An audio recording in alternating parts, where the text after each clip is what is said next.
Сайн байцгаана уу?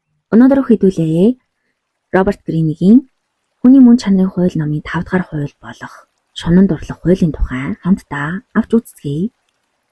Хүний амьдрал нэгэн хачирхалтай магадгүй заримдаа аимшигтай гэмээр мөн чанар нуугдаж байдаг гин.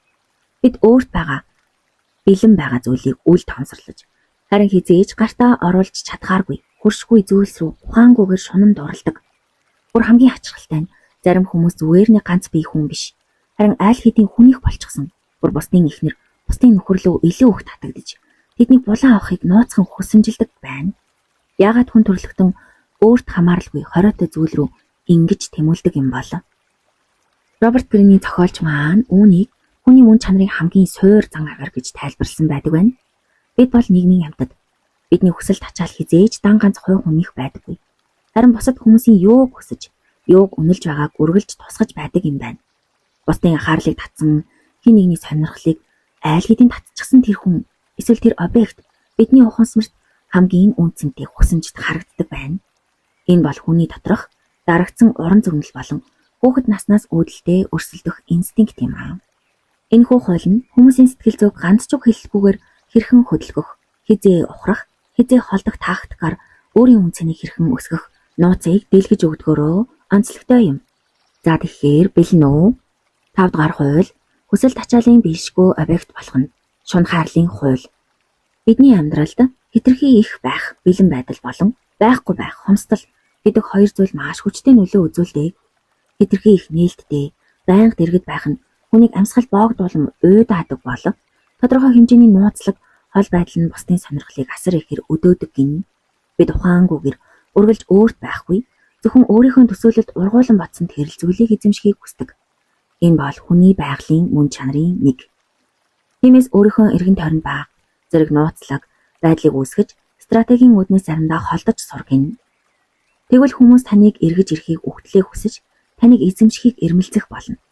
Хүмүүсийн амьдралд хамгийн их дутагдж буй эсвэл тэдэнд хориотой байгаа тэр зүйлийг өөрийнхөө урд өгөөш болгон харуулж чадвал тэд хүсэл тачаалдаа хөтлөгдөн ухаанаа алдах болно гэжээ. Хүний нүдэнд хашааны цаадах өвс үргэлж ногоон харагддаг. Боёо, the grass is always greener on the other side гэдэг эффект байнга явагддаг байх нэ. Харин та өөрийнхөө доторх энэ сул талыг ялан дээлж, өөрийн байгаа нөхцөл байдал хувь тавилангаа бүрэн хүлээн зөвшөөрч амьдрах нь чухал юм. 1895 онд 11 настай Габриэл Шанель, Коко Шанель ээжигээ сүрийн өвчнөр өөд болохыг хажуунаас нь харжээ. Тэдний амьдрал угаас ядуу зүдүү хүнд хэцүү байсан бөгөөд аав нь хариуцлагаас цогтдаг тэнмэл наймаачин хүн байжээ. Ээжийг нь өөд болсны дараа аав нь Габриэл болон түүний хоёр эгчийг Францын төв хэсэгт байдаг хатуу дүрмтэй сүмд өнчин хүүхдүүдийг асрах газар орхиод дахин хизээж эргэж ирсэнгүй. Энэхүү чулуун хэрмэр хүрээлэгдсэн сүмд охид маш даруухан хатуу амьдралын хэм маягаар амьдардаг байжээ. Тэрэн зөвхөн хэлбэрт өрсгүй ижилхэн хоёрхан даасан зүгөх бөгөөд чамирхал гоёл чимгэлийг хатуу хоригддаг байсан байна. Габриэл энэ уйдгартай шорон шиг ертөнцөөс цухтахын тулд нууцаар оруулж ирсэн романтик хайрын зохиолнуудыг шимтэн уншиж эхэлжээ. Зохиол дээр ядруу охин гинэт баян чинэлэг ертөнцид орж гоёмсыг даасан өмсөж буй тухай гардаг байлаа. Тэр өөрийгөө зохиолын баатрын оронд тавьж өөрт нь хориотой бөгөөд хизээж бүтшгүй мэт санагдах тэрхүү тансаг амьдралыг өөрийн болгохыг туйлаас их хүсэх болов. 18 настайдаа сүмээс гарч оёдлын чиглэлээр суралцахын зэрэгцээ. Тэрээр театрын урлагт ухаангууд оролцжээ. Тэрээр өөртөө Коко хэмээх тайзны нэр өгч жүжиглэх, дуулах, бүжиглэх гээд бүгдийг оролцсон ч өөрт нь агуу амжилт хүрэх авьяас дутагдж байгааг мэдэрсэн гэдэг. Бодлогоо тэрээр чинэлэг гэрчүүдийн ивэлд амьдардаг, эрхчлөөтэй гоёмсог хувцалдаг эмэгтэйчүүдийн амьдралыг сонирхож эхэлсэн байна. Ингээд өөрийн шүтэн бишрэгч баян залуу Этен Балзаны урилгаар түүний тансаг шилтгэнд амьдрах болжээ. Тэрхүү шилтгэн Европоос ирсэн гоо үзэсгэлэнтэй баян эмэгтэйчүүдээр дүүрэн байв. Коко тэдэн шиг бие хаатай, сонгодог үзэсгэлэнтэй бүсгүй биш байсан бөгөөд хүүхэд шиг турхаа биетэй байсан гин. Гэвч түүнд бусдаас өөр өрмөц ирч хурж байсан байна. Нэгэн өдөр тэрээр Балзаны өрөөнөөс эрэгтэй хувцснуудыг нууцаар авч өөрийнхөөрөө зохиомжлон өмсөж эхэлжээ. Эрэгтэй цамц, твид балтоог эрэгтэй ковбой малгайтай хослуулан өмснө нь эмэгтэйчүүдийг багалзуурдаж байсан корсет хүнд даашинзнаас чөлөөлж түүнд гайхалтай эрхчлөөг мэдрүүлсэн гин. Энэхүү хагас эрэгтэйлэг, хагас эмэгтэйлэг хэм маяг шилтгэний босод өсгөөчүүдийн атаархал сонирхлыг асар ихээр татав. Тэрээр морийг эмэгтэй хүн шиг хажуу тийш харж биш, эр хүн шиг мордож унаж сурсан бөгөөд түүний энэ этгээд дүр төрх хот даяар ярианы сэдэв болсон гин. Коко эмэгтэйчүүдийн дотор нуугдаж исэн эр шүүд шиг эрхчлөөтэй, дарамтгүй хувцлах даалт хүслийг нь сэрэж өгсөн гин. Коко өөрийн хийсэн малгаануудыг зарах жижиг студийг Парис хотноо нэв. Түүний амраг чинэлэг англи эр Артур Капел түүний амбицыг дэмжиж өөрийн язгууртан найзуудыг Коко руу илгээх болсноор Шанелийн малгаанууд модонд оржээ. Тэрээр малгаанаас гадна хамгийн хямд хэрний бие дэвтэйхэн жерси даавгаар хийсэн хувцснуудыг зохион бүтээж эхэлжээ. Тэрээр Парисчуудын зусдаг Диовил хэмээх далайн эргийн хотод дэлгүүрээ нээж өөрөө брэндийнхээ амьд сурталчилгаа боллоо. Өсгөөчүүд далаад сэлдэггүй байх үед тэрээр жерси даавгаар өөртөө усны хувцас хийж өмсөн далаад сэлж хүмүүсийг шоконд оруулж байв. Мөн эрэгтэй хүний цамцыг хайжлан товч хадаж орчин үеийн кардиган цамцыг эмэгтэйчүүдэд зориулан бүтээсэн гэдэг. Үсээ богино тайруулж өөрийнх нь загварын хувцснуудыг үзэсгэлэнтэй нөлөө бүхэн эмэгтэйчүүдэд үнгөө өгч өмсүүлснээр Шанель гэдэг нэр дэлхийн хамгийн том тренд болж хуурсан байна. 1920 онд гэхэд тэрээр дэлхийн загварын хатан хаан болж чаджээ. Түүний хувцснууд өөртөө ихтэй тэрслүү эрхчлөөд эмэгтэй бэлэгдэл болов. Түүний даашинзнууд хямд материалаар хийгдсэн ч маш өндөр үнээр зарагддаг байлаа. Учир нь баян эмэгтэйчүүд зөвхөн хувцас биш. Шанель гэх тэрхүү нууцлаг соронзон мэт татах дүр төрхийг худалдаж авахыг хүсэж байсан гин. Тэр үргэлж ямар нэгэн зүйл сэтгэл ханамжтай бос байдаг байсан байна. Тийм ч учраас тэрхүү хүслээ дарахын тулд олон удаа бусдын найз залуу нөхрийг уургалан авч өөрийн болгосон боловч хэсэг хугацааны дараа дахиад л тэр хүмүүсээсээ уйдчдаг байлаа. Өөрийг нь ямар хангалтгүй хүсэл эзэмдээд байгааг тэр хяхахыг хүсдэг байлаа. Тийм ч учраас загварын ертөнцийг эзэлснийхээ дараа тэрээр дараагийн том алхмаа хийсэн нь өөрийн үнэртэй усыг гаргах явдал байв. Тэр үед загварын ордон өөрийн үнэртэй ус гаргах нь байж болшгүй зүйл байлаа. Шанель бусад уснаас тэс өөр ямар нэгэн цэцэгний үнэр шууд үнэрддэггүй. Харин абстракт цэцэгний баглаа шиг эмэгтэй хүн бүрийн биеийн дээр өөр өөрөөр үнэрдэх нууцлаг усыг бүтээхийг хүссэн юм. Тэрээр усандаа чамин нэр өгөлгүй яг л шинжлэх ухааны томьёо шиг Channel 5 гэж нэрлэж дөрвөлжин шилэн савлав. Үүнийг зах зээлд гаргахдаа тэрээр маш ухаалагдалд сурталчилгааны стратеги ашиглажээ. Тэрээр усыг дэлгүүр дотроо байн цацаж агаарыг үнрээр дүүргэсэн байна. Хүмүүс юу болохыг нь асуухад тэр юуж мэдгүй дүүргэсэн. Дараа нь хамгийн баян нөлөө бүхий үйлчлүүлэгчдийн цүнх рүү шошиггүй үнэртэй усыг нууцаар хийж бэлгэлсэн байна. Энэхүү танигдчихгүй юр усын үнэртэй усны тухай цуу яраа хүмүүсийн дунд хээрийн төмөр шиг тархаж эмэгтэйчүүд дэлгүүрт нь нэрж усыг худалдаж авахыг гойн говших болсон байна. Шанель 5 түүхэндээ хамгийн амжилттай үнэртэй ус болж түүнд асар их хөрөнгө авчирч чаджээ. Дэлхийн 2 дугаар дайны үед тэрээр нацистуудтай нэр холбогдож Франц даяар нэр хүндэн уснаар Швейцар руу дөрвөж олон жил чимээгүй амьдарсан гин. 1953 онд 70 наснда тэрээр дахин эргэж ирэхээр шийдсэн байна. Тэр үеийн загварын чиг хандлага эмэгтэйчүүдийг дахин багалсан хуучин хэм маяг руу буцаж байгааг тэр үнэхээр дургуутсан юм. Хэдийгээр нацистуудыг дэмжин хүмүүс үзэн ядагдсан ч гэсэн Коко эргэн ирэлтийнхээ өмнө элдв ярилцлага өгүүлгүй зөвхөн цуу яриаг тарааж өөрийгөө нууцлаг байдлаар хүрээлүүлсэн байна. 1954 онд түүний шинэ шоу Парис бүтлгүүтэж хэвлэлөө түүнийг нацист байснаар нь дуудаж загварыг нь хоцрогдсон гэж шүүмжилжээ. Гэвч тухайн үедээ бараг 80 насыг төгөх шахсан Шанель үүнд огт бууж өгсөнгүй гин. Түүний гол байн Парис биш. Харин түүний чөлөөт практик загварыг хамгийн их таашааж мэдэх Америкийн зах зээл байсныг тэр мэдэж байжээ. Америк эмэгтэйчүүд түүний загварт ухаангүй дурлаж, бодлого Жаклин Кеннеди түүний костюмыг өмсөх болсноор Францчууд ч шүүмжлэгээ зогсоож Шанель дахин дэлхийн оргилд гарч чадсан гэдэг. Тэрээр карьерийнхаа төгсгөл загварын ертөнцийн хуулийн эсрэг нэгэн зүйл хийсэн юм. Бусад дизайнерууд өөрсдийн загварыг хуулбарлахаас хуурамч бараанаас өгтлээ айж шүүхтдэг байсан бол Шанель хүмүүсийг шоунд орж зураг авахыг зөвшөөрч баян эмэгтэйчүүдэд бүр өөрсдийн ойдолчноо дагуулж ирээд хуулбарлан зурхыг уриалж байсан гэдэг. Учир нь түүний хувьд мөнгнөөс илүү чухал зүйл байсан нь бүх анги давхаргын эмэгтэйчүүдийн хүслийн объект байх явдал байв. Энэ нь бас л түүний яг юун мэддэхгүй тэр шунал хүсэлтэй холбоотой гин.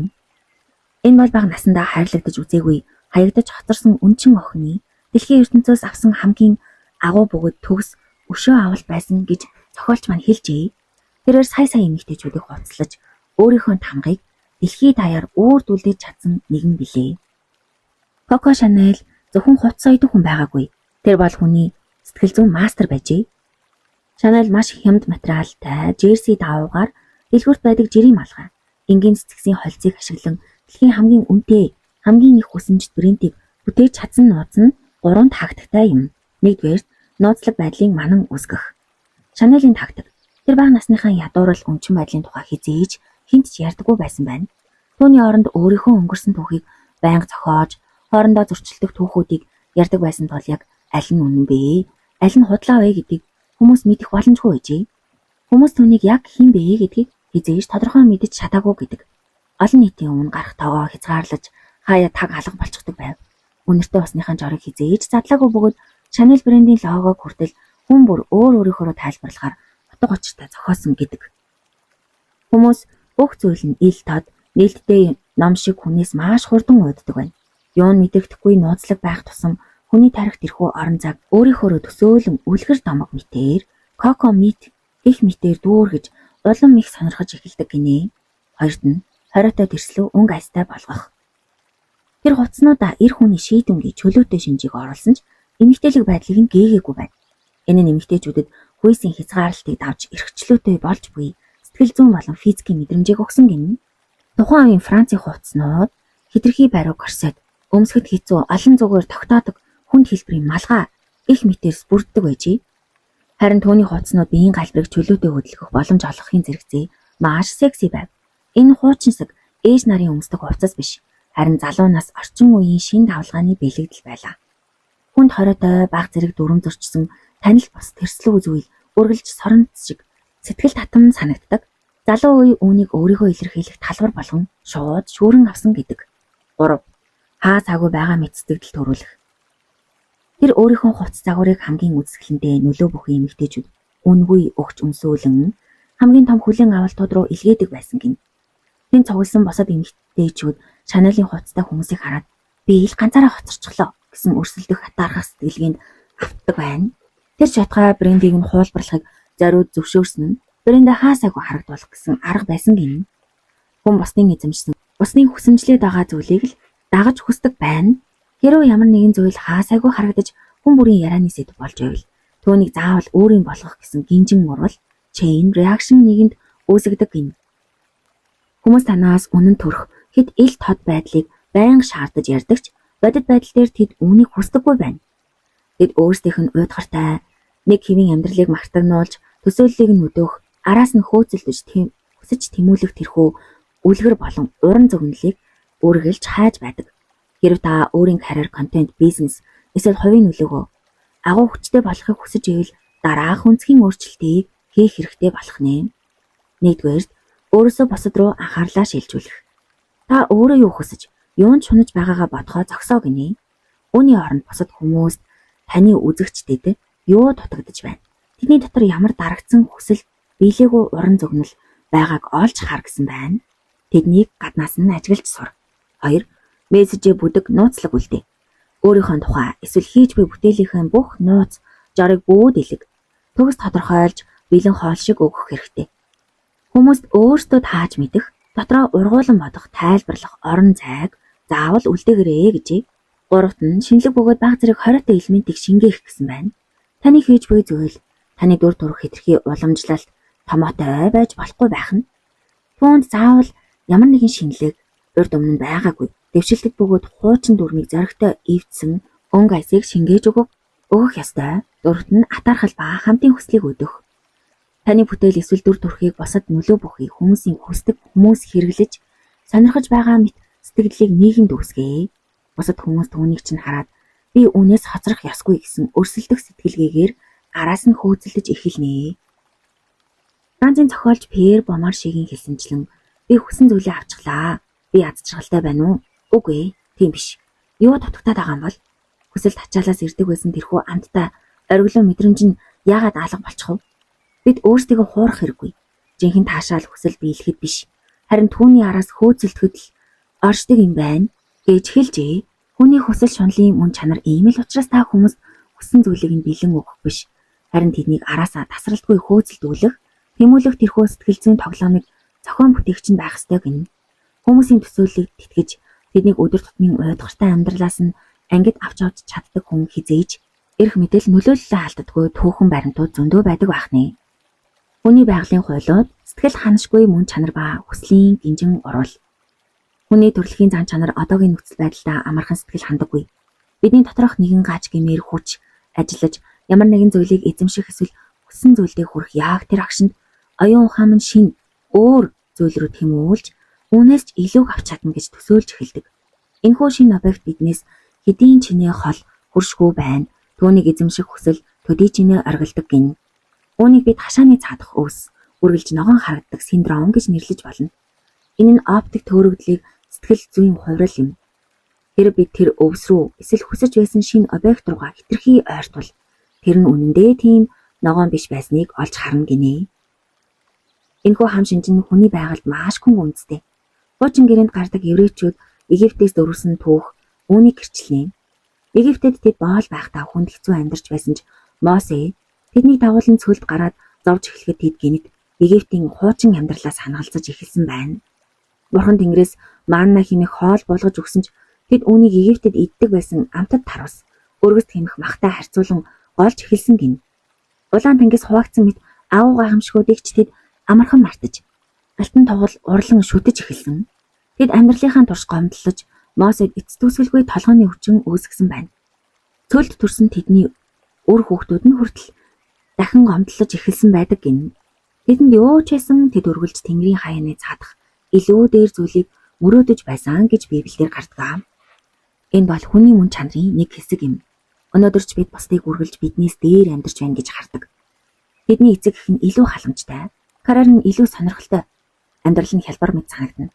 Сэтгэл ханамжтай харилцаанд байж болох ч бидний ухаан үргэлж өөр хэн нэгэн рүү тэнэж түүнийг одоогийн хамтрагч шиг минь сул талгүй төгс нэгэн мэт төсөөлдөг байна. Бид бохир замаа хотоос цухтаж хүмүүс нь үргэлж аз жаргалтай байдаг чамин ер бусын соёлтой газар руу аялахыг мөрөөддөг. Ажилд орсон даруйдаа л үүнээс дээр ажлыг төсөөлж эхэлнэ. Улс төрийн түвшинд ч засаг дур авилгад идэгцэн тул хувьсгал хийж үнэн хэрэгтэй утопи буюу төгс ертөнцийг байгуулнаа гэж төсөөлдөг байна. Түүхэн дэх ихэнх хувьсгалууд урдынхаасаа ч дор үр дүнд хүрдгийг эсвэл бүр яг адилхан хэмжээнд очдгийг мартаж орхидог гин. Хэрэг бид атаархаж буй тэр хүмүүстэй аз жаргалтай бүлд хүсэмжлээд байгаа тэр залуу бүсгүйд ойртоод үзвэл энэ бүхэн эрдүүл хуурмаг үзэгдэл байсныг тэд нар зүгээр л өмнө нь байсан эсвэл жирийн хүмүүс байсныг олж харах болно гинэ. Энэхүү сэтгэл ханамжгүй байдлыг хүний тархины дараах 3 чанараар тайлбарлаж болно. Нэгдүгээрт индукц буюу induction, харьцуулалт ба эсрэгцэл гин. Тархи үргэлж эсрэгцэл дээр ажилладаг. Хэрэг бид улаан өнгөрөө сайдар харж түүн рүү гүлэрвөл түүний эргэн тойронд ногоон туяа буюу hello үргэлдэж байгааг олж харна. Бид ямар нэгэн ойлголтыг түүний эсрэг зүйлийг мэдэрч байж л томьёолдог гин. Хүний нүд хүртэл эсрэгцэлж тусгаж хардаг учраас түүнээс үүдэн камерын дуран үүссэн байдаг. Энэ нь юу гэсэн үг вэ гэвэл бид ямар нэгэн зүйлийг харах эсвэл төсөөлөх болгонд тарих хариу үйлдэл үзүүлж түүний эсрэг зүйлийг ч бас төсөөлж байдаг байна. Хэрэв манай соёл бидэнд тодорхой нэг бодол хүслийг хориглол тэрхүү хориг нь хориглогдсон зүйлийг шууд оюун санаанд дуудаж авчирдаг. Бүх үгүй гэсэн үгний цаана тийм гэсэн хариу ургаж байдаг байна. Викториагийн үед том хүний кино хуулиар хориглогдсноор анхны порно салбар цэцгэлсэн түүхтэй. Энэхүү эсрэгцэл нь биднийг өөртөө байхгүй зүйлээ улам ихээр хүсгэд хүргэдэг байна. Хоёрт нь эволюцийн айдас. Ухамсарт амьтны хувьд одоо байгаадаа хэд сэтгэл ханах нь хувьслын явцад маш аюултай шинж чанар байсан байна. Тэр бидний өвөг дээдс аюулгүй мэт санагдах орчинд амьд байгаадаа сэтгэл ханаа тайвширчдаг байсан болов тэд нуугдаж буй аюулыг олж харж чадахгүй байх байсан. Бидний тарих байнгын сонор сэрэмжтэй байж ямар ч нөхцөл байдлыг сүрэх талыг төрүүлж төсөөлөх чадварынхаа ачаар амьд үлдэж цэцэглэн хөгжиж чадсан юм. Бид өнөөдөр махчин амьтад дүүрэн зэрлэг байгальд амьдрахаа болсон ч бидний тарих яг л тэнд байгаа мэт ажилласаар байгаа тул үргэлж сүрэг талыг олж харж гомдлож байдаг. 3. Бодит бадал ба төсөөллийн ижил.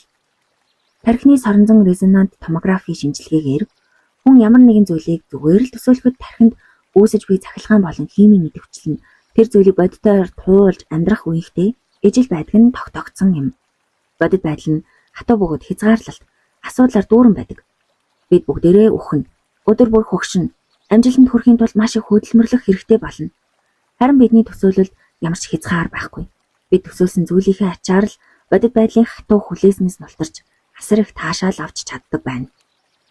Эдгээр хам шинж нь хүний сэтгэл зүйн зайлшгүй бүтцүүдийн нэг юм. Үүнийг буруутгах хэрэггүй. Учир нь энэ бол шинийг сэтэх, инновац хийх, уран сэтгэмжийг хөгжүүлэх их үүсвэр гин. Мөн нөгөө талаас энэ хүмүүсийг хөдөлгөх, догдлуулах, тэднийг өөртөө татах, seduce хийх гол материал болдог гинэ. Хүмүүсийн төрөлхийн шунах хүсэх сэтгэлгээ дээр ажиллах нь ятхан үнэмшүүлэх урлагийн мөнхийн үндэс байжээ. Гэвч өнөөдөр бид энэхүү урлагийн холбоосыг алдсаар байдаг. Зар сурталчилгаа, кинонууд бидний мэдрэмхүүрөө шууд халдаж, бүдүүлгээр бөмбөгдөж байдаг. Улс төрчид одоогийн нөхцөл байдал сэтгэл дундуур байгааг нь өдөөж чаддагч ирээдүйн талаарх бидний төсөөллийг хэрхэн асаахаа мэддэггүй. Нарийн ухаангүй болсноор хүний уран сэтгэмж хөшиж хатуурч эхэлж байна. Хувийн харилцаанд хүмүүс намайг байгаагаар минь хайрлах ёстой гэж итгэдэг болжээ. Тэд өөрсдийнх нь тухай бүх зүйлийг ил гаргаж хэтэрхий танил уйдгартай болдог. Тэд уран сэтгэмж, уран зөгнөлд ямарч орон зай үлдээдгүй бөгөөд нөгөө хүний сонирхоо болгоход бусдын өнгөц байдлыг гайхан гомдолдог. Хүмүүс хэтэрхий өөртөө авцсан. Тул бусдын сэтгэл зүйрөө өнгөж тэд биднээс юу хүсэж байгааг бодохоо болжээ. Хүмүүс үнэнч ил тод байдлыг ярьдагч энэ нь тэд ёс суртахуунтай болсондоо биш. Харин өөрийгөө илэрхийлэхэд ямар ч хүчин чармайлт гаргахгүй байгаа залхуурлынх нь илрэл юм гэж зохиолч маань хэлжээ. Зүгээр л өөрийнхөө байх. Эсвэл мессежээс шууд цацах нь ямар ч хүчин чармайлт шаарддаггүй бөгөөд үр дүнд нь бусдын сэтгэл зүйд нөлөөлөх, үзүүлэх нөлөө нь маш нэмхэн тогтворгүй байдаг гэсэн байна. Та шанаа шиг өнцгөө бүрэн өөрчлөх хэрэгтэй. Дэлхийгээс өөрөө юу хүсэж, юу нь чунаж байгаадаа анхаарахаа болж, бусдын дотор нуугдаж буй дарагдсан хүсэл дээр тоглон, биелээгөө уран зөгнөл дээр нь анхаарлаа төвлөрүүлж сураарай. Өөрийгөө болон өөрийн хийж буй бүтээлийг гаднаас нь бусдын нүдээр харж сур. Энэ нь танд хүмүүсийн хүслийг өдөөх хязгааргүй эрх мэдлийг өгөх болно. Үнэнч байдлыг уриалсан өнөө цагт хэлбэршүүлсэн яс суртахуунд бүү хуурд эсрэг зүг рүү нь алах. Бусдын хүслийг өдөөх нарийн урлагийг ойлгодог хүн маш цөөхөн байгаа. Энэ үед энэ нь танд гэрэлтэн гарах хязгааргүй боломжийг олгож байна гэж зохиолч маань зөвлөжээ. Хүслийг өдөөх 3 үндсэн стратеги. 1-р стратеги хизээ хэрхэн холдгоо мэдэх. Энэ бол энэхүү урлагийн хамгийн суур цөмөн юм. Таны дүр төрх байдал хүмүүст хэтэрхий ил тод, уншихад амархан, эсвэл та өөрийнхөө хэрэгцээ шаардлагыг бусдаас хамааралтай байлаа. Хэд хэл гарвал хүмүүс ухамсаргүйгээр таныг үл хүндэтгэж эхлэх ба цаг хугацааны ирэхээр сонирхоо болдог гин. Таны одоо цагт байх дүр төрхөд баг зэрэг хүйтэн хүндий чанар байх ёстой бөгөөд энэ нь та бусдгүйгээр ч амьдарч чадах юм шиг мэдрэмжийг төрүүлж таны үн цэнийг бусдын нүдэнд ухамсаргүйгээр өсгөдөг байна. Хүмүүс таны араас хөөцөлдөх дуртай болно. Үүн дээр өөрийн үзэл бодол, үнэт зүйл, сонирхлыг хэд ил тод болгохгүй. Баг зэрэг бүрхэг, нууцлаг байдлыг нэмж өг. Кино хотод үүний мастерууд байдаг. Тэд өөрсдийн дүр төрхийг хүмүүс өөрийнхөөрөө уран зөгнөлөөр дүүргэх, хоосон бэлгэж болгож хувиргадаг байна. Нэгэнт та хүмүүсийн уран сэтгэмжийг хөдөлгөж дэгэндээ оруулсан бол одоо физик байдлаар алга болох тактикийг ашиглаарай гэжээ. Байнга бэлэн байхаа бол хэдэн өдөр эсвэл 7 хоногоор үзэгдэхгүй алга болсноор тэдний дотор хоосон орон зайг үүсгэж баг зэрэг шаналл мэдрүүлээ. Таныг байхгүй хугацаанд тэдний тархины маш их орон зайг таны тухай бодол эзлэх болно. Тэд таныг багасгах биш, улам ихээр хүсэж эхлэнэ гэжээ. Хоппинг хаан Майкл Жексон энэ тоглоомыг нийгмийн түвшинд төгс тоглодог нэгэн байжээ. Тэрээр зах зээлийг өөрийн хөгжим, сурталчилгаагаар хит цатгах нь ямар аюултайг сайн мэддэг байсан тул цомгуудынхаа хооронд урт хугацааны зай авч үзэгчдийг өлсгдөг байлаа. Тэрээр ярилцлага өгөх тоогоо нарийн хянаж, дууны өгнийхөө утга учирыг хизээж шууд тайлбарладаггүй байв. Хаяа түүний хэвлэлийн төлөөлөгч өөрт залуугаараа үлдэхийн тулд барок камерт хүчил төрөгчийн өтгөрүүлсэн капсулд унддаг гэх мэт сонин цуу яраг зориуд хэвлэл рүү шиддэг байсан. Майкл үүнийг баталдаггүй ч үгүйсгдэгчгүй байсан тул шар хэвлэлүүд ухаанаа алттал шуугдаг байсан байна. Тэрээр цуу яраг өдөөдөг хэрнээ өөрөө хизээж баригддаггүй байснараа мөнхийн хүслийн объект байж чадсан юм. Хийж буй бүтээл мессежээ үргэлж нээлттэй үлдээ. Хүмүүс таны бүтээлийг өөрөөрийнхөө тайлбарлах орон зайг олго. Шекспир, Чехов нарын уран бүтээл олон зууны турш шинэлэг байдлаа алдаагүй нууцна. Тэд хүний мөн чанарыг дүгнэж шүүлгүй. Үзэгчдэд юу бодохыг нь тулгаагууд оршдог байна. Хүнд дүрмүүд нь бэлэн тоглоом өгөхөд хурдан уйддаг хэрнээ. Өөрсдөө дүрм зохиодог хоосон бүтцтэй тоглоомд хүүхдүүд илүү удаан сааддаг шиг абстракт уран зураг эсвэл өрхөг утгатай хошигнолыг хүмүүс өөрсдөө тайлбарлахдаа илүү их таашаал авдаг гин. 2 дугаар стратеги хүслийн өрсөлдөөнийг үүсгэх. Хүний хүсэл хизээж ганцаарчлсан үзэгдэл байдаггүй. Бид бол нийгмийн амьтад бөгөөд бидний хүсэж буй зүйл бусдын хүсэж буй зүйлийн шууд тусгал байдаг. Энэ бага наснаас ихтэй эцэг эхийн хайр халамжийг ах トゥ нартай алдахгүй тулд бид өрсөлдөж бусдад өгсөн бэлгийг өөрөө авахыг хүсдэг гин. Хэрвээ ямар нэгэн зүйлийг эсвэл хүнийг хинч хүсэхгүй байвал бид түүнийг ямар нэгэн асуудалтай, голомтгой зүйл гэж хардаг гин. Харилцааны хувьд зарим хүмүүс хүн хэдийн хүнтэй болчихсон буюу бусад хүмүүс хүсэмжлээд байгаа тэр хүнийг л сонирхдог өвчтэй байна. Тэдний хүсэл бол тэрхүү объектыг булааж авснаар бусдаас давуу гэдгийг мэдрэх төрөлхийн өрсөлдөөний инстинктийн явдал юм. Хэрв та өөрийгөө эсвэл бүтээлээ бусад хүмүүс өгтлээ хүсэж байна гэсэн сэтгэлдлийг төрүүлж чадвал хүмүүс таныг гуйлгүйгээр өөрсдөө таны урсгал руу татагдан орж ирэх болно. Бүтээлээ хаасайгүй харагдаж сонсогдохоор зохион байгуул. Яг л Шанель шиг хуулбарлахыг нь зөвшөөрсөн ч болно. Сөрөг сэтгэл маргаан мэтгэлзэн хүртэл магтаалаас илүүтэйгэр хүмүүсийг өдөөж татаж байдаг. Өчнө хүмүүс төрөлхийн сөрөг тэрслүү зүйл дуртай. Та дуугүй байж мессежээр шууд тайлбарлахгүй байх тусам хүмүүс өөрсдөө түүхийг зохиож цуу яриа амнаас ам дамжин вирусын нөлөө шиг тархах болно гэжээ. Ямар ч ажлын болон бизнесийн хэлэлцээр таныг сонирхож буй 3 дахь, 4 дахь тал байгаа гэдгийг мэдрүүлж тэдний дунд өрсөлдөөн үүсэг. Энэ нь таны үн цэнийг хэд дахин өсгөх болно. Стратеги 3. Индукцийг ашиглах. Өнөөгийн нийгэм хэдийгээр эрхчлөөтэй мэт харагдаж бодит байдал дээр өмнөх үеэсээ илүү олон дүрм журам дижитал хяналт, улс төрийн зөв байдлын хүлээсэн дунд хавчигдаж байдаг. Хүмүүс дотроо энэхүү хязгаарлалтаас залхаж дүрм зурчсан хориотой зүйл рүү нууцхан тэмүүлж байдаг гин. Та өөрийн бүтээлийг бага зэрэг уламжлалт болсон хуучин үеийн дүрм журмыг эвдсэн дэвшилтэд өнгө айстай холбож өгөх хэрэгтэй. Жишээ нь John F. Kennedy 1950-ад оны Эйзенхауерын үеийн хэд нэгэн хэвийн уйдгартай нийгмийн эсрэг өөрийгөө залуунаас ирж хүч шинэ үеийн бэлэгдэл болгон харуулж хуучин үеийн эцэг эхчүүдийн дүрмийг зөрчих залуусын далд хүсэл дээр тоглож ялалт байгуулсан гин. Хүмүүсийг хөдлөгдөг хүч бол эзэмших биш, харин хүсэх явдал гин. Ямар нэгэн зүйлийг эзэмших агшинд хүн заавал гонсоож урам хугардаг бөгөөд дараагийн шин зүйл рүү тэмүүлдэг. Хэрэг хүмүүс таныг бүрэн эзэмшиж эсвэл таныг гүйцэд таньж мэдвэл таны үнс нь шууд унаж эхэлнэ. Тиймээс тасралтгүй холдож тэдний гайхшруул араасаа хөөцөлдүүлэх баг зэрэг хүүтэн хүндий зан гаргах тэрхүү сэтгэл зүйн тоглоомыг үргэлж шинжилж байгаарай. Хин хөөцөлдүүлж чадаж байна. Тэрэл эрх мэдлийг гартаа хатгадаг гин. Гэвч үүнээс илүү бидний явах ёстой зам бол үргэлж өөрийнхөө мөн чанарыг илүү сайн ухамсарлах зүгт байх ёстой. Бид өөрсдийнхөө дотор хашааны цадах өөс үргэлж ногоон харагддаг хам шинж хэрхэн ажиллаж бидний ямар үйлдэлүүд рүү байнга түлхэж байгааг олж харж анзаарах хэрэгтэй гэж зохиолч маань зөвлөсөн нь энэ бүлгийн хамгийн оргил хэсэг юм. Бид өөрийнхөө энэхүү ханашгүй хүсэл дотроос бүтээлж эерэг тал болон хор хүнэлтэд сөрөг тал хоёрыг ялгаж сурах шаардлагатай. Эерэг тал нь сэтгэл хангалуун бус, тайван бус байх нь биднийг байгаа газартаа гацалгүй, илүү дээр зүйлийг хайж олох, уран сэтгэмжээ тэлхэд тусалдаг урагшлуулах хүч мотивашн болно. Нас ахах тусам хүн бэртгчин залхуу болдог тул залуу үеийн шигээ ирч хүчтэй тайван бус байдлыг хадгалах нь тархийг залуу байлгана. Харин сөрөг тал нь энэхүү тайван бус байдал нь ухамсарт хяналттай байх ёстой гин. Хэрв хяналтгүй бол, ухамсарлахгүй бол бидний сэтгэл ханамжгүй байдал архагшиж ердөөл уйдсандаа болоод амьдралдаа хэрэгцээгүй том өөрчлөлтүүдийг хийж үнд цагаа өрнө. Одоогийн карьертаа сэтгэл дундуур байснаа гинэт бүх зүйлийг оронгоор нь өөрчилж огт өөр салбар руу ордог хүмүүс олон байдаг. Эхэндээ шинэ бүхэн сонирхолтой байгч хэдэн жилийн дараа дахиад л өнөөх сэтгэл ханамжгүй байдал үүснэ. Энэ шин замч бас буруу байжээ. Үүний оронд хуучин карьерийнхан яг юу нь болохгүй байсныг илүү гүн гүнзгий тунгааж өөрийн ур чадварт ойрхон баг зэргийн уян хатан шилжилт хийх нь хамаагүй дээр байвсан юм а гэж хүмүүс боддог байна.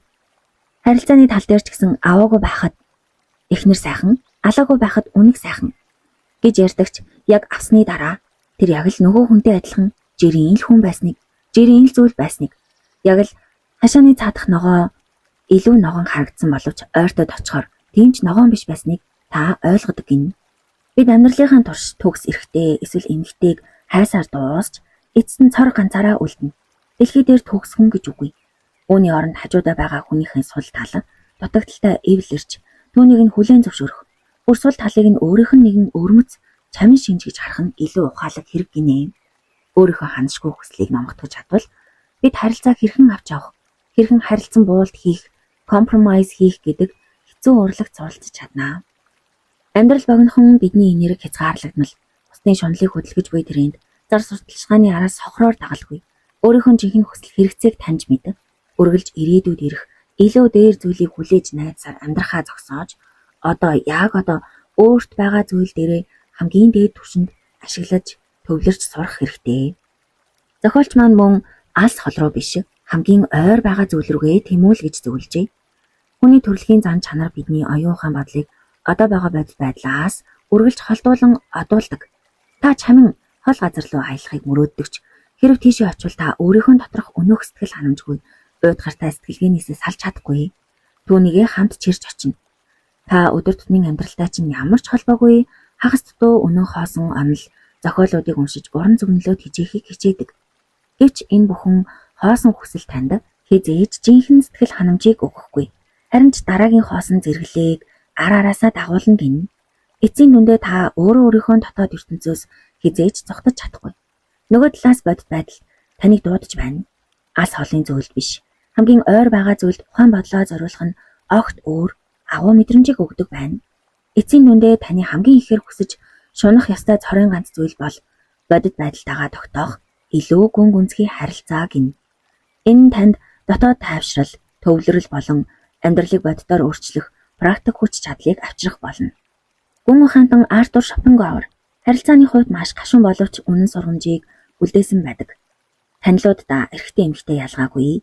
Та тэдний нөхөрлөл орон зайгүйгээрч маш сайн байж чадна гэдгээ хаяа нэг мэдрүүлж ахын зүйтэй. Энэ нөхөрлөлийг улам баттгана. Ихэнх хүмүүстэй харилцахдаа бага зэргийн үл тоосон байдал хольж харцгаад ямар ч буруу зүйл байхгүй. Энэ тэднийг таны нөхөрлөлийг улам ихээр үнэлэхэд хүргэнэ. Хэрв бид хэнийг үнэхээр өндрөөр үнэлж хайрладаг бол үүнийгээ яг л үйлцэн гинт хэрэг шиг түүнээс нуух хэрэгтэй гэсэн байна. Энэ нь тиймч таатай санагдахгүй байж болох ч хамгийн зөв арга юм. Нохоо хүртэл хэтэрхий их хэрхлүүлж сайн хандхад дааж чаддгүй байхад хүн бол бүрч илүү шүү дээ гэж хэлжээ. Энэхүү 5 дахь хууль маань төгсөж байна. Үүнийг залгуулад реакшн болон респонс хоёрын ялгааны тухай ярилцгаая. Амьдралд ямар нэгэн таагүй зүйл, гинтийн асуудал, эсвэл хэн нэгний шүүмжлэл тулгарх үед хүмүүс хоёр анзаар хандна. Энэ хоёрын дунд асар том зааг бий. Нэгдүгээр сэтгэл хөдлөлийн үйлдэл, хариу үйлдэл буюу реакшн, ухамсаргүй акшн зурах. Ямар нэгэн зүйл болоход тархиараа бодож амжилгүйгээр шууд сэтгэл хөдлөлөөрөө уурлах, гомдох, айх, эргүүлээ цохилт өгөх үйлдэл болон реакшн юм. Үүнийг автомат хариу үйлдэл гэж хэлж болно. Маш хурдан яаруу бодлогогүй байдаг. Эгондоо хөдлөгдөг. Жишээ нь хэн нэгэн таныг шүүмжлэхэд эсвэл сошиалд таагүй сэтгэл үлдээхэд явааг тэр секундэд уур тань хурч өөрийгөө өмөрөн өөдөөс нь хэрэлдэж эхлэх. Харин ухаалаг хариу үйлдэл буюу респонс нь ухамсартай стратегийг хэлдэг байна. Ямар нэгэн зүйл болоход акшн зуур зогсож өөртөө цаг хугацаа олгоод нөхцөл байдлыг алсаас харж хамгийн зөв гарцыг сонгох үйлдэл юм. Үүнийг удирдамжтай ухаалаг хариу үйлдэл гэж хэлж болно. Удаан хүлээцтэй логиктой бөгөөд урт хугацааны үр дүнг тооцсон байдаг. Жишээ нь өнөөх таагүй сэтгэлдлийг хараад шууд хариу бичихгүй. 1-2 хоног хүлээх эсвэл огт тоохгүй өнгөрөх. Тэр хүнтэй маргалдаад ялах нь миний эгог тэжээж гин үү? Эсвэл миний урт хугацааны зорилгонд саад болж гин үү? Эсвэл миний өнөөдрийн ажил үйлсэд саад болж гин үү? Гэх мэтэр олон талаар дүгнсний үндсэн дээр хариу үйлдэх үзүүлбэрийг response гэж англи хэлэнд хэлдэг юм байна.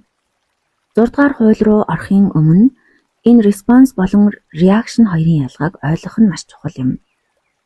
Бид өдөрт бүр амьдрал тохиолдох асуудлуудад reaction буюу автомат үйлдэл үзүүлдэггүй эсвэл response буюу ухаалаг хариу үйлдэл үзүүлдэггүй. Хэрв та хин нэгнийг өдөхөд шууд уурлаж маргаж эхэлдэг бол та зүгээр л автомат тоглоом шиг бусдын удирдлагаар хөдөлж байна гэсэн үг. Энэ бол reaction сэтгэл хөдлөлийн хариу үйлдэл.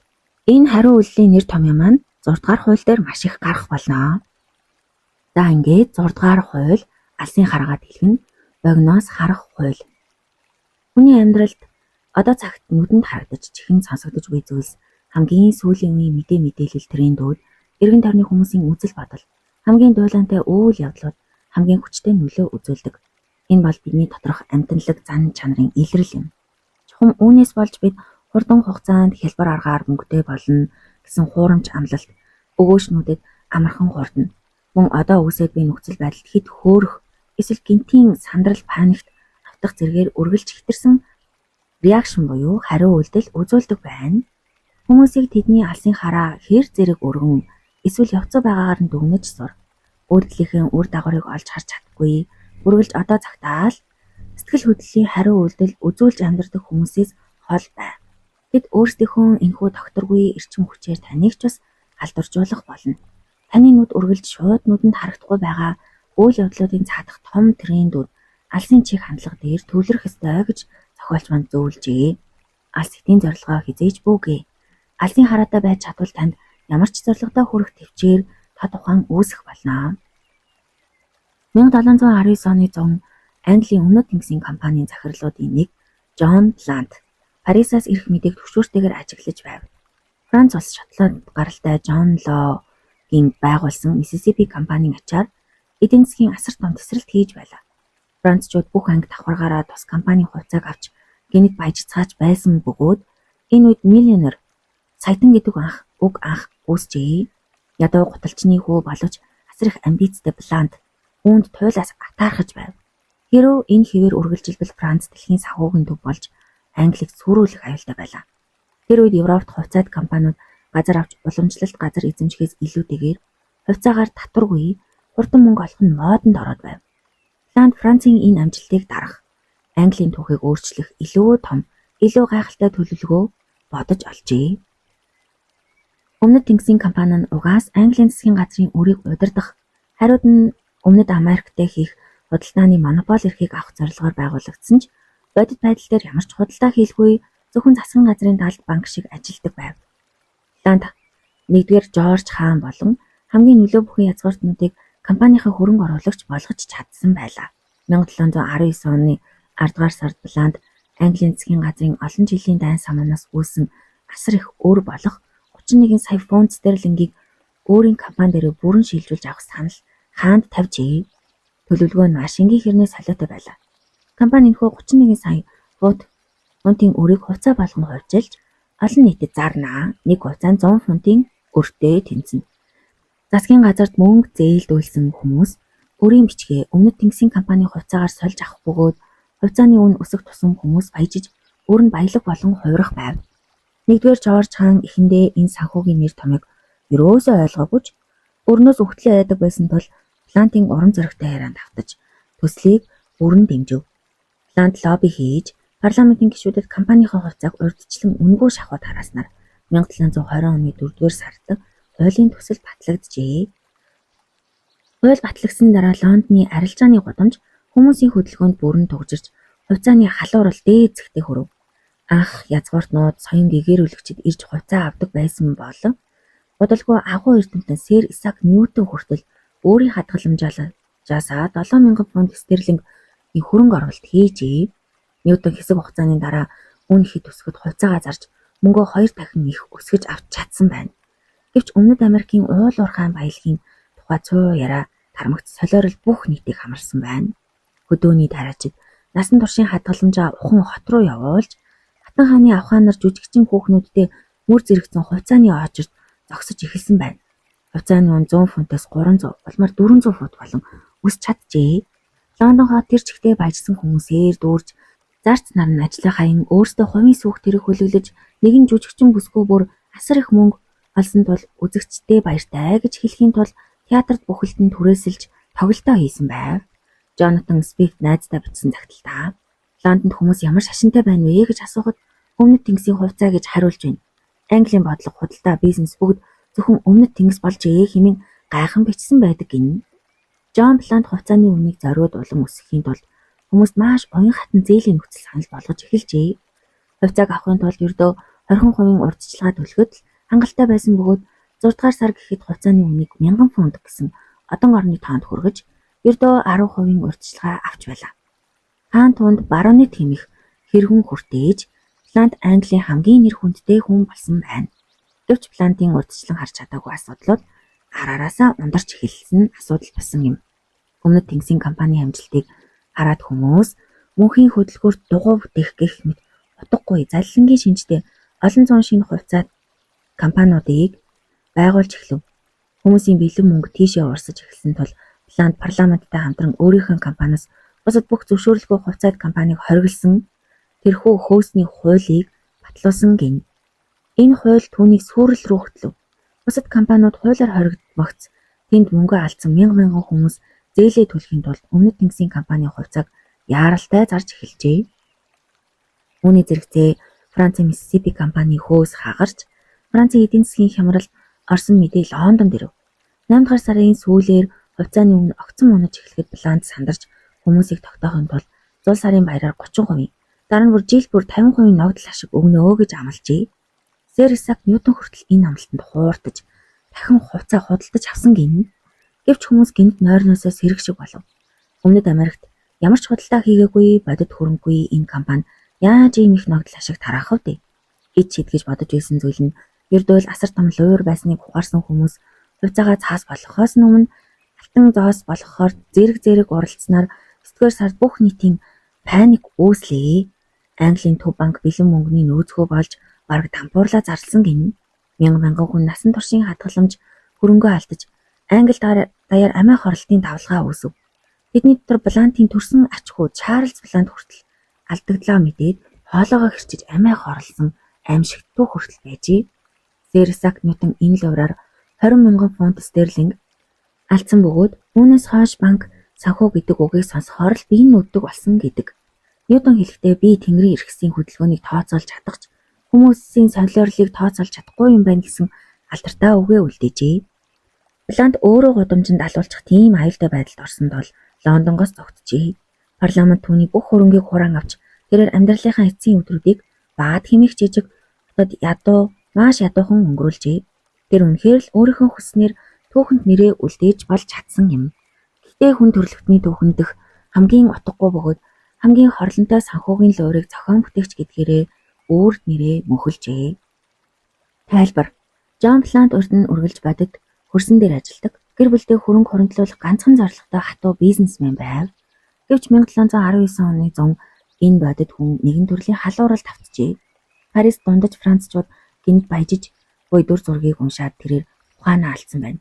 Түүний хувьд Францын баримт няцаашгүй мэт санагдсан тул Жон Логийн төлөвлөгөөг шууд хуулбарлаад түүнийг нь улам том хэмжээтэй болгон Англид хэрэгжүүлсэн юм. Гэвч энд маш хачирхалтай нэгэн зүйл байна. Түүний толгойд маш тодорхой, маш энгийн нэгэн асуулт огт орж ирээгүй юм. Хувьцааны үн ямар ч бодит хөрөнгө, бодит худалдаан дээр суурлаагүй байхад хэрхэн тасралтгүй өсөөд байж болох вэ? Хэрв үн унаж эхэлбэл энэ мэдээж унана. Хүмүүс итгэлээ алдаж, паникт орж бөөнөрөө хувьцаагаа зарж эхлэх гинжин уурал үүснэ гэдгийг Бланд яагаад урьдчилан харж чадаагүй вэ? Нэгдүгээр, тархины хугацааны хүрээ хумигдах үзэгдэл. Үүний хариулт нь туйлын энгийн. Блантын сэтгхүүн хугацааны хүрээ маш жижигхэн цэг хүртэл хумигдсан байсан тул тэрээр хэдэн сарын цаадхыг харах үр дагаврыг тооцоолох чадвараа бүр мөсөн алдсан байв. Францын амжилтанд бүрэн хосдуулж өөрийнхөө удахгүй хүрэх асар их эрх мэдэл баялагийг зүгээр л төсөөлөн галзуурсан тэрээр зөвхөн одоо цаг дээр л төвлөрч энэ төслийг хэрхэн амжилттай эхлүүлэх вэ гэдэгт л хамаг ухаанаа зарж байсан байна. Төслийн эхний амжилт түүнд энэ тэрэнд өөрд үргэлжлэх юм шиг хуурамч итгэл өгчээ. Төсөл урагшлах тусам үүнийг улам хурдан өсгөх ганц арга нь хүмүүст өгөөмөр зээл өгч олон хөрөнгө оруулагчдыг дэгэдэх явдал гэдгийг тэр мэдэж байв.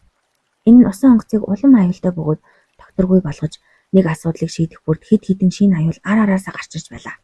Хөөсний хууль болон амлсан асар их ногдол ашиг нь асар том эрсдлийг дагуулж байсан ч Блантын хугацааны хүрээ хэдхэн хоногор хэмжигдэх хэмжээнд улам жижигэрсэн гин.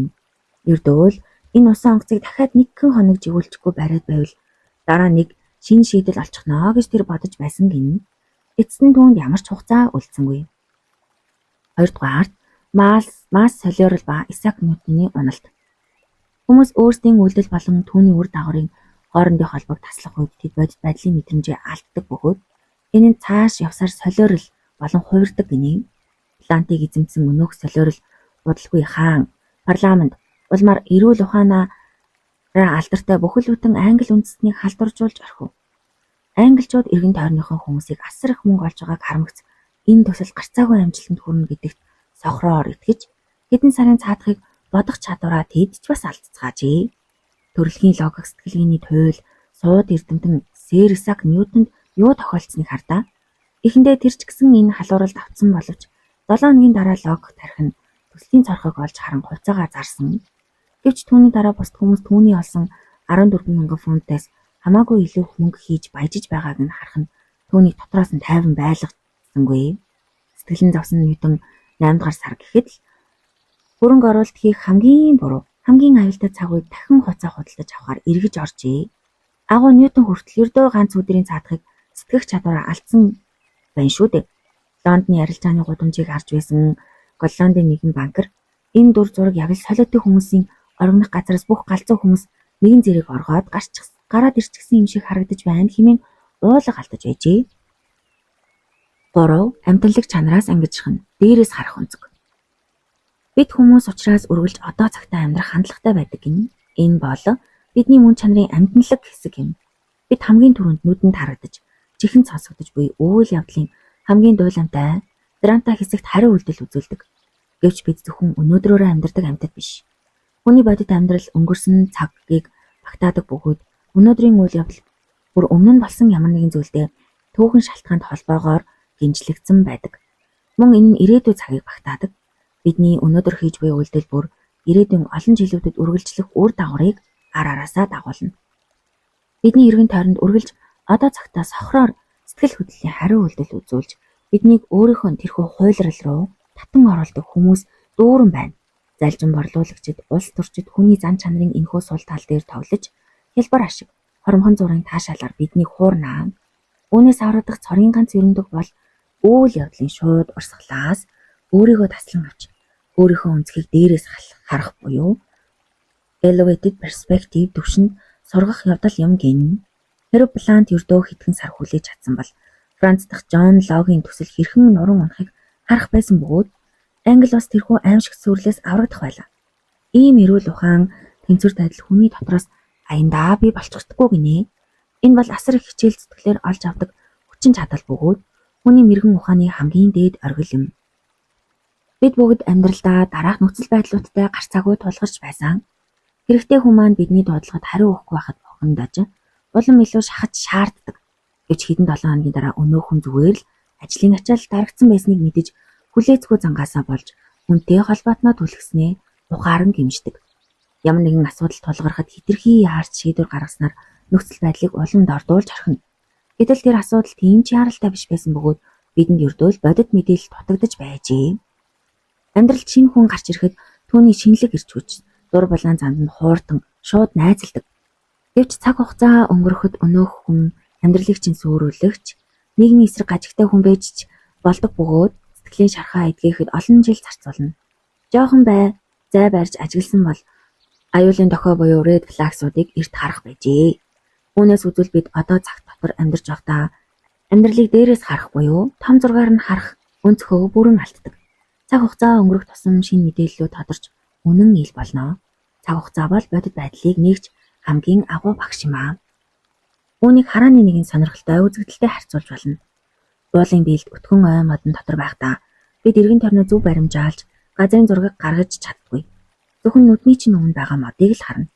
Харин уулын өөд өгсөх тусам эргэн тойрны байгаль хэрхэн бие биетэйгээ холбогдож буйг том зургаар нь харж эхэлнэ. Дээшлэх тусам доор байхдаа зөв гэж бодож байсан зүйлс маань гажуудсан өнцөг байсныг ухаарна. Уулын оргилд гарахад газрын байц бүхэлдээ алган дээр тавьсан мэт тав тодорхой харагддаг. Одоо цагтаа төгжигдсэн хүмүүс бид уулын биелд амьдарч буйтай адил. Хажууд байгаа хүмүүс тулгарч буй шууд асуудлууд нь бидний бодит байдлыг харах өнцгийг явцуу гажуудсан болгодог гин. Цаг хугацаа өнгөрөх нь уулууд аажмаар өксөж буйтай адил юм. Тухайн үед төрж байсан хүчтэй сэтгэл хөдлөлөө замхарч бид нэг алхам ухарч бүхнийг тод харж эхэлнэ. Үйл явдлаас хойш 3 сарын дараах дүгнэлт 1 жилийн дараах бодит үнэтэй харьцуулахад хангалтгүй байдаг. Мэргэн ухаан үргэлж хожуу бүх зүйл өнгөрсний дараа л ирдэг шиг санагддаг. Гэвч цаг хугацааны энэхүү өр нөлөөг одоо цагт зориудаар бүтээх нэгэн арга бий. Үүнийг бид алсын хараатай сэтгэлгээ гэх бөгөөд дараах дарааллаар хэрэгжин гин шүү. Алсын хараатай сэтгэлгээг бүтээх практик дараалал. 1-р сэтгэл хөдлөлийн халуунаас тусгаарлах. Энэ номын 1-р бүлэг дээр ярьсан шиг ямар нэгэн асуудал, зөрчил эсвэл гинтийн сэтгэл хөдлөсөн боломж гарч ирэхэд одоо цагийн тэрхүү гал тай уур амьсгалаас өөрийгөө таслан ав. Айдас хөөрлүүд арж дотоод сэтгэлээ тайвшруулах үйл явдлаас тодорхой хэмжээний зай барьж сураа гэсэн байна. Хоёрдугаард өнцгөө гүнзгийрүүлж тэлэх. Шууд нүдэнд харагдаж буй тайлбарт бүү итэг. Цаашаа ухаж үйл явдалд оролцож буй хүмүүсийн далд сэдэл, бусад боломжит хувилбаруудыг тооцоол. Зөвхөн анхаарал татсан ганц цэгийг биш. Тухайн нөхцөл байдлын ерөнхий контекстыг бүрэн том зургаар бүхэлд нь хар. 3. Ирээдүйн сөрөг үр дагаврыг загварчлах. Таны толгойд орж ирж буй шийдвэрүүд ирээдүйд ямар сөрөг үр дагаврыг ар араасаа дагуулахыг төсөөлөн бодож сур. Энэ асуудал эсвэл боломж цаг хугацааны явцад хэрхэн өөрчлөгдөх. Одоо анзаарахдаггүй байгаа жижиг зүйлс ирээдүйд яаж томорч болохыг урьдчилан хараарай гэжээ. 4-т нь урт хугацааны зорилгодоо тэнцвэржүүлэх. Өөрийн насан туршийн урт хугацааны зорилгоо дахин санаж, одоо цагт үйлдэлийнхээ эрэм дараалал буюу prioritize да нийцүүлэн шинжилэн тогтоо гэжээ. Ингэснээр та одоо цагийн хуурамч тэрийн урсгалд автахгүй үлдэж чадна. Бид яагаад богино хугацааны сэтгэлгээтэй төрдөг вэ? Энэхүү дээрээс харсан юмыг бүхэлд нь харсан өнцгөнд биднийг тайвшруулж үйл явдал өрнөхөд та тухайнаа хадгалахад тусалдаг боловч хүн төрөлхтөнд дунд туйлын ховор байдаг гин. Шалтгаан нь маш энгийн. Богино хугацааны сэтгэлгээ бидний тархины системд анханасаа хүн сулгагдсан байдаг байна. Бидний эртний өвөг дээдсийн хувьд хүрээлэн буй орчны шууд аюулыг олж харах, эсвэл одоо олдож буй хоол хүнсийг шууд хүртэх нь амьд үлдэх цорын ганц шалгуур байсан гин. Хүний тарих том зураглалыг харах гэж биш, хамгийн дуйлантай, хамгийн аюултай хэсэг дээр шууд анхаарлаа төвлөрүүлэх зориулалтаар хувьсан өөрчлөгддөг. Энэхүү эртний тарих овгийн зохион байгуулалттай энгийн орчинд сайн ажиллаж байсан ч өнөөгийн бидний амьдарч буй асар нарийн төвөгтэй ертөнцид тохирохгүй байна. Энэ биднийг зөвхөн 5 мэдрэхүй сэтгэл хөдлөлийг өдөөсөн зүйлсийг л анзаарч цаана нь буй илүү том аюул, боломжуудыг, хувилбаруудыг сохроор алгасахад хүргэдэг гин. Хүний тарих одоо цагт шууд мэдрэгдэх өвдөлт, жишээ нь терроризм гэх мэтийг асар их анхаарал хандуулдаг хэрнээ ирээдүйд ирэх хийсвэр мэт боловч дэлхийг сүрүүлэх бодит том аюул. Жишээ нь дэлхийн дулаалалт хойрог хандахад хүргэдэг гэсэн мэт. Хүн ирээдүйд хор хөнөөлтэйг нь мэдсээр байж одоо цагийн таашаалтаа хөтлөгдөн тамхи татаж арх ууж хар тамхи хэрэглэдэг нь энэхүү амтналаг зан чанартай туйлын холбоотой. Технологи хөгжихийн хэрээр хүмүүсийн анхаарал төвлөрөх хугацаа улам хумигдаж энэ аюул улам нэмэгдэж байна гэж зохиолчмаа сануулсан. Бид одоо цагийн дуйлаанд хит автаж хөөрлөөс айдас руу, айдсаас паник руу өсөж амьдрах нь өөрийнхөө мэдрэлийн системийн хамгийн анхны амтналаг чанарт бууж өгч буй хэрэг юм. Харин үүний эсрэг зогсож үйлдэлийнхээ үр дагаврыг тунгаан урт хугацааны алсын хараатай амьдрах нь биднийг сэтгэдэг амьтан, thinking animal гэх хүний жинхэнэ боломжийг нээж өгнө гэжээ. Түүхийн туршид ийм алсын хараатай ухааныг эзэмшсэн агуу хүмүүс бусдад үлгэр дуурайл болсоор иржээ. Тэд бол хүмүүсийн зүрх сэтгэлийг толдож ирээдүг урьдчилан хардаг Йосик хуучин гэрэн дээр гардаг. Хүмүүсийг хэрхэн тэнэглэлээ сангижруулж логик үр дагавартай сэтгэхийг заасан Сократ эртний грекийнх. Дайсны хөдөлгөөн бүрийг урьдчилан тааж чаддаг сууд стратегч Жугелян эртний хятадын урт хугацааны стратегийн ачаар улс орноо удирдах амжилтанд хүрсэн удирдагчид болох Хатан хаан 1-р Элизабет Авраам Линкольн нар. Асар урт хугацааны хувьсгал амьд байгальд хэрхэн нөлөөлдгийг нээсэн эрдэмтэн Чарлз Дарвин, түүхэндх хамгийн амжилттай хөрөнгө оруулагч, түүний хүч чадал өрдөөл алсын хараатай сэтгэлгээ дээр тогтдог Warren Buffett гэх зэргийг нэрлэж болно. Хугацааны хүрээнд маш явцуу, үргэлж одоо цагтаа сохроор хариу үйлдэл үзүүлдэг React модтой хүмүүстэй гүн гүнзгий харилцахаас болгоомжлон зайлсхийгэрээ гэсэн байна. Үүний оронд цаг хугацааг уужим алсын хараатаагаар харж чаддаг хүмүүсээр өөрийгөө хүрээлүүлэхийг хичээгээрэй. Бид бүгд өөртөө төлөвлөгөө, зорилго байгаа учраас би алсын хараатай хүн гэж боддог. Гэвч энэ бол өөрийгөө хуурч бүх хэрэг юм. Хүмүүсийн ирээдүйн төлөвлөгөөг сонсоход эдгээр нь маш бүрхэг, гүн гүнзгий бодолгүй, ердөө л хүсэл гойрдлого төдий байдаг. Одоо цагийн гинтийн үйл явдлууд дарамт шахалт ирэхэд эдгээр сул төлөвлөгөө амархан нуран ундаг гин. Бид ихэнхдээ хангалттай мэдээлэлгүйгээр тухай бүрт нь арга зааж, сэтгэл хөдлөлөөр хариу үйлдэл үзүүлдэг байна. Үүнээс ангажрах цорын ганц арга бол өөрийн амьдрал дахь богиноос харах үзлийн дөрвөн шинж тэмдгийг олж харан ухамсарлах явдал гинэ. Нэгдүгээр, бид төлөвлөгдөөгүй үр дагавраас олж амьдралаа томоор том зургаар харж чаддгүй байх нь. Аливаа асуудалд гүн гүнзгий бодлого, контекстыг нь судлахгүйгээр одоо цагт шууд шийдэл хайх үед эсрэг үр дүн гардаг хам шинжим. Хүмүүс үргэлж А үйлдэл нь Б үр дүнд хүргэнэ гэсэн хитрхий гинэн залхуу сэтгэлгээгээр ханддаг. Мөн хэрэв миний санаа зорилго зөв бол үр дүн нь сайн байна гэж сохроор итгэдэг гин. Эртний Ром хот манай эртний өмнөх 44 онд бүгд найрамдах засаглалд үнэнч хувилдагчид Юли Цезарыг хаанд засаг тогтоох гэж байна гэж айсандаа түүнийг алсан байна. Гэвч өөсөн эрх мэдлийн хоосон орон зайд Цезарын ачхүү Октавиус гарч ирэн бүгд найрамдах засаглалыг өөрийг нь бүр мөсөн устгаж жинхэнэ хаант улсыг байгуулчихжээ. Хувилдагчид зогсоохыг хүссэн зүйлээ өөрсдөө бүтээн босгосон байна. Дели хотын гудамжинд хорт кобра могоо аширсан эрх баригчид могоо тутамд мөнгөн шагнал амлажээ. Нутгийн иргэд мөнгө олохын тулд кобраг зориудаар үржүүлж эхэлсэн гин. Засгийн газар үүнийг мэдээд хөтөлбөрийг зогсоон могцоо. Үржүүлэгчид хэрэгцээгүй болсон бүх могоогоо ууралсандаа болоод гудамжинд сулснаар могоон тоо анх байснаасаа 3 дахин нэмэгдсэн гин. Америкийн нэгдсэн улсад 1920 онд архитектыг зогсоох гэж хуурай авах хууль prohibition гаргасан нь архины хэрэглээг улам өсгсөн байна. Японууд 1941 онд Содон ирэг рүү гинт товтлсон нь Америкийн армийг сөхрүүлэх зорилготой байсан ч эсвэргээрээ Америкийн ард түмнийг сэрээж тухайн үеийн Японы армийг өөрсдийг нь бүр мөсөн сүрүүлэх хөдөлгүүр болжээ. Бид энэ мэд түүхэн жишээнээс гадна өдөр тутмын жишээг хүртэл олж харж болно. Тэрслээ өсвөр насны хүүхдийг хянах гэж хатуу хойрог тавих тусам тэр улам удирдлагаас гарч тэсрэнэ. Сэтгэл готролтой хүнийг амьдрал чинь дажгүй байна.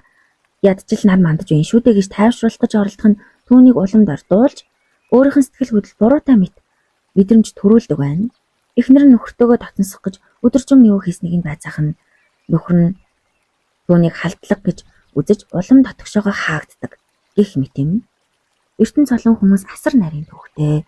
А үлдэн бэд, Бен Вэд, Вен гээд хүргэх гинжин урал үүсгдэг.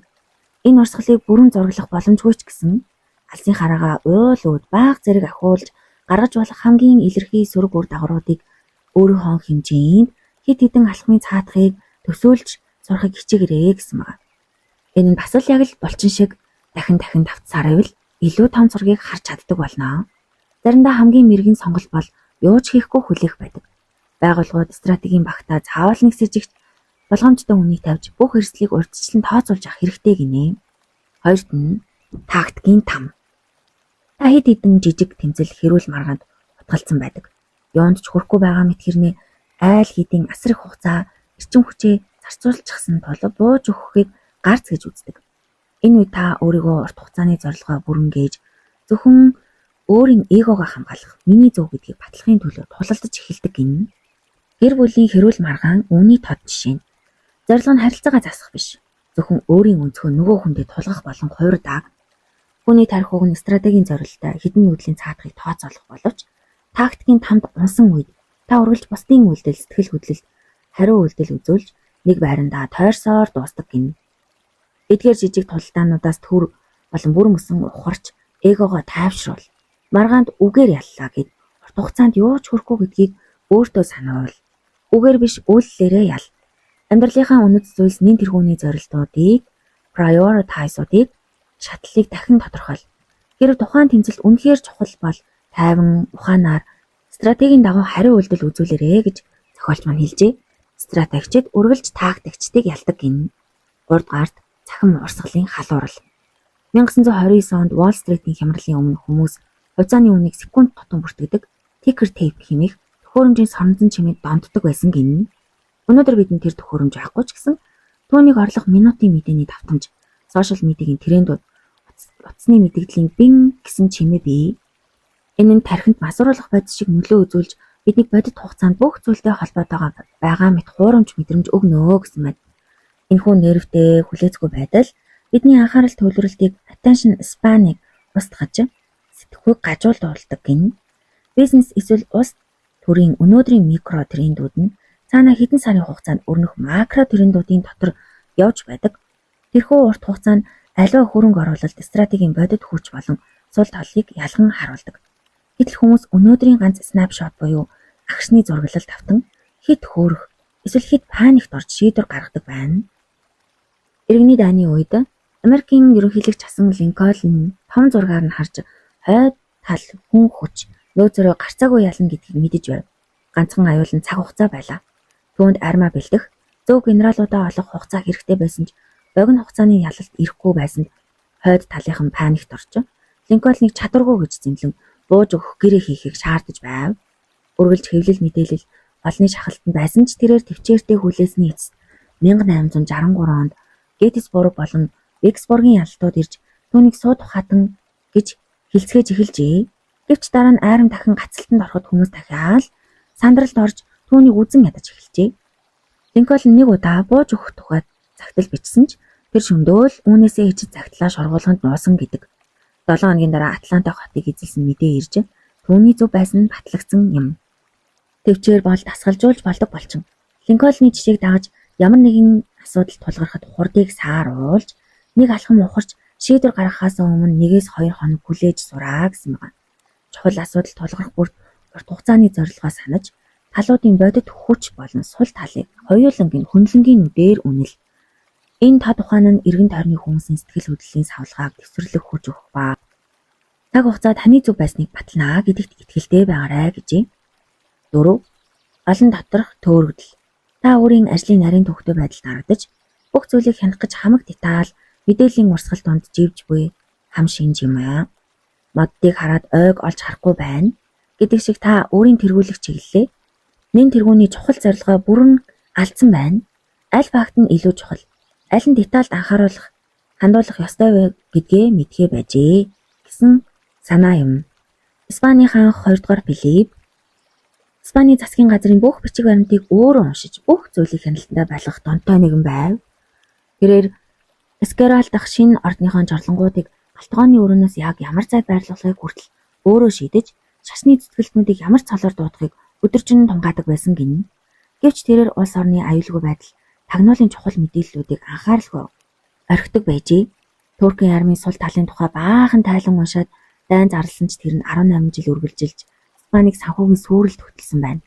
Мөн Англи улс руу өөрийн агуу усан флотоо Армада гэдэг хөлгөө илгээхдээ хамаг деталийг судалсан атлаа хамгийн чухал зүйл болох далайн шуурганы мэдээг дутуу тооцоолсноос болж флот нь бүр мөсөн сүрсэн гэдэг. Тэрээр асар их мэдээлэл уншснаас болж толгой нь байнга урдаж түүний гаргасан буруу шийдвэрүүд Испаний эзэнт гүрнийг эргэж буцалтгүй уналт руу хөтлжээ. Бидний тархинд хязгаар бий. Асар их хэрэгцээгүй мэдээллийг тархиндаа чихэх нь сэтгцийн туйлдалд, төөрөгдөл, арчаагүй байдалд хүргэдэг. Тархинд чинь мэдээллийн шүүлтүүрийн систем хэрэгтэй бөгөөд энэ шүүлтүүр нь зөвхөн таны урт хугацааны зорилго дээр суурилна. Төсгөлд нь юунд хүрэхээ мэдж байвал чухал бас деталийг амархан ялгаж хайна. Та бүх деталийг мэдэх албагүй. Яг л Испаний 2 дугаар хаан Филиппийн анхаарлаа хандуулсан жорлонгийн байршил энийг хэн гэж дуудах вэ гэдэг гэх мэтийн иймэрхүү жижиг асуудлаа хүнд даатгаж өөртөө хамгийн нэн тэрхүүний ажлыг сонгон хийж урт хугацааны стратегидаа хөрөнгө оруулалт хийх нь чухлаа гэж зохиолч мань зөвлөжээ. Жижиг мэдээллүүдийг цуглуулах ажлыг туслахуудаа даалгаж сур. Бодит хяналт гэдэг нь детальд жигэх биш. Нөхцөл байдлыг дээрээс нь боддоор хам зургаар нь үнэлэх чадвар юм. Бидний ихэнх нь маш явцуу хугацааны хүрээнд амьдардаг. Хүмүүс цаг хугацааны урсгалыг үргэлж сөрөг зүйлтэй, өтлөх, хөгшрөх, өхөл рүү ойртохтой холбож ойлгодог тул өнгөрсөн болон ирээдүйн тухай гүн гүнзгий бодохоос зүүн сонгороо зогтдог гинэ. Ирээдүйн тухай бодохдоо бид 1-2 жилийн дараах төлөвлөгөөгөө гүн гүнзгий шинжлэхээс илүүтэй зүгээр л нэг гэгийн мөрөөдөл өдрийн бодолд хөдөлгөнөөр төсөөлдөг байна. Харин өнгөрсөн цагийн тухай бодохдоо хүүхэд насны хэдхэн дурсамжаас цаашгүй байдаг бөгөөд өнгөрсөн үе биднийг төөрөгдүүлнэ. Жил ирэх тусам бид маш их өөрчлөгддөг тул 5, 10, 20 жилийн өмнөх өөрийгөө харахад яг л танихгүй хүн шиг санагдаж болно. Бидний дотор 5 настай хүүхэд ба 35 настай насанд хүрсэн хүний ухамсар хоорондоо холбогдоогүй нэгдэн л бас байдаг байна. Альч зүгт хит хүн орхоос айсандаа бид зөвхөн одоо цагт дотор л бүгдэг гин шүү. Нүдэнд харагдаж чихэн сонсогдоход зөөл хариу үйлдэл үзүүлж цаг хугацааны урсгалыг мартахын тулд хоромхон зургийн таашаал цэнгэлийг хөөдөг байна. Гэхдээ энэ бол үн төлбөртэй. Өтлөх болон өхлийн тухай бодлоо тархиндаа дарах нь бидний хүнд тасралтгүй үргэлжлэх далд түгшүүрийг үүсгдэг байна. Энэ нь бодит байдалтай нүүр тулахгүй байгаа хэрэг юм. Одоо цагийн өдөр тутмын үйл явдал бүрд сохроор сэтгэл хөдлөлийн хариу үйлдэл үзүүлэх нь биднийг яг л галзуу болгон дээр суудлахсантай адил Сэтгэл санааг үргэлж дээш доош савчуулж амьдрал маш хурдан өнгөрч буй мэт айдас төрүүлдэг байна. Хүний мөн чанарыг судалж буй шавийн хувьд таны гол зорилго бол цаг хугацаатай тогтоох харилцаагаа боломжит хамгийн өндөр түвшинд хүртэл тэлж түүнийг аажмаар сааруулах явдал гинэ. Энэ нь та цаг хугацааны урсгалыг дайсан биш. Харин өөрийн агуу холбоотон гэж хараарай гэж юм. Нас ахих тусам хүнд агуу том зураглалыг харах өнцөг ирдэх тул та хөтлөхөөс айлгүй. Үхэл бол таны хамгийн сайн амьд юм гэдгийг ойлгоорой. Тэр таныг хорон мөч бүрийг үн цэнтэй өнгөрүүлэхэд хөтөлж амьдралд чинь яаралтай үлдэх ухамсарыг бэлгэлдэг юм аа. Алсын хараатай хүний хувьд урт хугацааны зорилго нь бүрхэг мөрөөдөл биш. Харин маш тодорхой бодиттой объектууд байх бөгөөд тэнд хүрэх замыг алхамаар зургалсан байдаг. Өнөөдөр тулгарч буй хүнд асуудал 1 жилийн дараа гэхэд ямар ч үнцэнгүй жижигхэн зүйл болсон байна гэдгийг ухаарах нь одоо цагийн дарамт төгшөөрөгч нь бууруулж тэргүүлэх чиглэлээ юу илүү чухал вэ гэдэг дээрээ төвлөрөн зөв ирэмлэхэд тусланаа гэж бид байнга өөрчлөгдөж байдаг ч энэ өөрчлөлтүүд нь зөвхөн гадаргуу дээрх хуурамч үзэгдэл юм. Бодит байдал дээр энэ номын 4-р хууль дээр гарсан шиг таны үндсэн зан чанар буюу характер, мөн сонирхол, дуртай болон дургүй зүйлс чинь хүүхэд насны чинь аль хэдийн суусан байдаг юм. Нас ахих тусам энэ зан чанар улам тодорч харагдана. Өөрийн өнгөрсөн үе хүүхэд настайгаа органик байдлаар холбогдож чадсан хүн асар хүчтэй өөрийгөө таних өрмөц чанартай болдог. Та өөрийн юунд дуртай, юунд дургүй, өөрийгөө яг хэн бэ гэдгийг баттай мэдэж авнаа. Сэтгэдэг амьтны дээд хүч чадал. Алсын хараатай байна гэдэг нь бүх зүйлээс татгалцсан лам хуурга болно гэсэн үг биш юм. Та ч гэсэн одоо цагийн амьдралын урсгал зугаа цэнгэл трендүүдээс таашаал авч болно. Гэхдээ таны авч чадах хамгийн дээд таашаал бол урт хугацааны зорилготой хүрч амьдралын хатуу сорилтуудыг даван туулах явдал юм.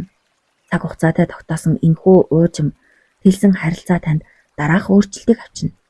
Та илүү тайван, илүү бодит хөрсөн дээр буусан амьдралын хамгийн чухал зүйлстэй яв цав нийцсэн хүн болно. Та амьдралын дээд зэрэглэлийн стратегч болж хуурна. Одоо цагт өрнөх үйл явдлуудад хүмүүсийн гаргадаг гарцаагүй сохор хитрхи туйлширсан сэтгэл хөдлөлийн хариу үйлдэлүүдийг төсвөрлөж ирээдүг алс хол харах чадвартай болно.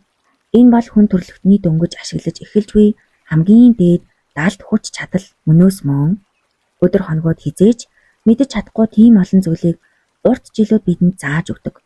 Ральф Валдо Эмерсон. Ийхүү энэ бичлэгээр хүний мөн чанарын хуйлууд гэх гайхалтай номын 5-6 дугаар хуулиас үзлээ. Энэ хүртэл сонссонд та бүгдээ маш их баярлалаа.